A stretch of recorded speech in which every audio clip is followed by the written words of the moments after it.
That is the FA Cup. That is the real FA Cup. I touched it. I've been photographed with it. That man at the side of me is Vince Brockie. He was the manager of Harrogate Railway. You've probably never heard of Harrogate Railway, have you?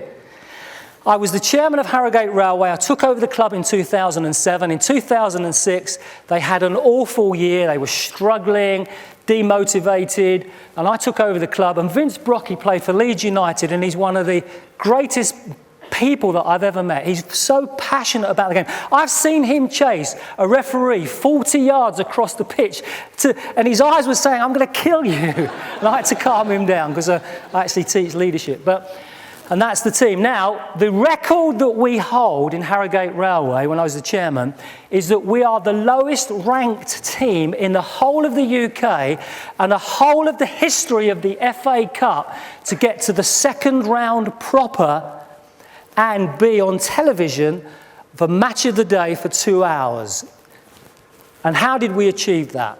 Did we change all the players? Not a player. Did we double their salaries? Not at all. Did we bring a striker in that scored 40 goals that season? Not at all. It was the same team, but what we brought to the team that year, Vince and myself, was encouragement, fun, motivation, respect, treating them like human beings rather than like footballers that don't know what they're doing. And in fact, one of the things that happened at the start of the run was I went into the dressing room and just said a few words to the players, and we won the game. And Vince said to me, he said, "Would you come in to the dressing room again just before we kick off because he was a bit superstitious." And I said, "Sure, I will." And I said another few words. And we did that all the way. And I only went into the dressing room out of invitation. I would never, ever put myself on Vince. And we did that right the way through the run.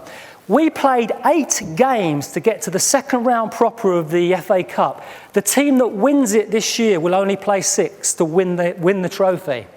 That's the achievement. We played teams that were 3 leagues above us, and that's like Hartlepool beating Chelsea at Stamford Bridge. And that's the achievement that we made. How did we do that? One of the talks I gave in the dressing room, in fact, it was really surreal because the BBC had 24 cameras in the ground. We got broadcast to 20 million people worldwide. And what was really surreal was this.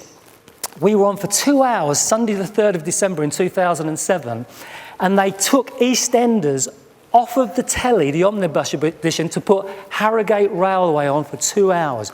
I just couldn't get my head around that, where there was going to be 19 million people switch on the television and waiting to see EastEnders. Were you in it? Were you one of them? And they go, "Harrogate Railway, who are they?" But one of the things I said in the dressing room was this. I said, every player that ever walks onto a football pitch or a rugby pitch wants to win the game. Would you agree with that? They want to win the game. But it's the player or the team that decide to win the game that win the game. And I really, really do believe in that. And that's what Brian McLennan did. And the best example I can give you of that I've ever seen, whether you like him, whether you don't, whether you like Manchester United or whether you don't, was David Beckham when he played for England against Greece.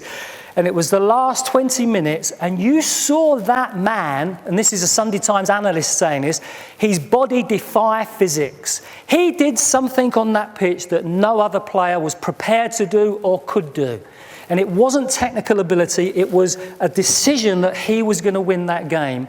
And I tell you something, what he did on that pitch brought £2 billion of revenue into this country when he scored the goal in the last few minutes. And that was a Sunday Times analyst saying that his body defied physics if you just watched him. So it isn't about technical ability, it's more about motivation and fun and doing extraordinary things. I started thinking logically for the very first time in 2 hours, and my little voice started talking to me again for the first time in 2 hours. And you are saying, what little voice is he talking about? It's that little voice. And it talks to us all day long. Let me prove it to you. I hope I don't sound disrespectful, but there are people losing their lives in Iraq and Afghanistan, and there's young children working in China to actually put the clothes on our backs, and if we don't believe that, then we're mad. But have you ever had a difficult day at the office? Yeah. I'm really under pressure. And you've got in your car and you've driven from work to home. Have you ever done that? Work to home. Parked your car and said to yourself, how did I get here? Have you ever done that? Yeah? How did I get here? Did I drive around the Prince of Wales roundabout? Or did I go straight across it?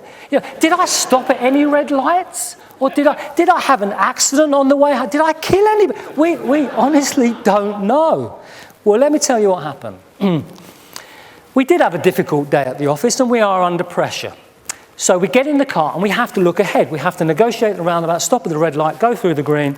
And so what happens is our little voice starts talking to us. And it enters very easily because we're having to concentrate on something else. However, most of the time, not all of the time, but most of the time, guess what it is? Negative, negative, negative, negative. Oh, I should have sent that email back. Oh, that supplier asked me for that time about what he could deliver. Oh, my boss, he's put that in my pending train. I did probably. And it's negative, negative, and we listen to it. We don't hear it, but we listen to it. So what happens is we park our car, we don't know how we get there, we go through the door and our partner in life, our loved one, says, hello, darling, did you have a good day at the office? And we go, oh, did I have a good day at the office? Get me a glass of wine. You don't do that, do you? Kick the cat and all those things.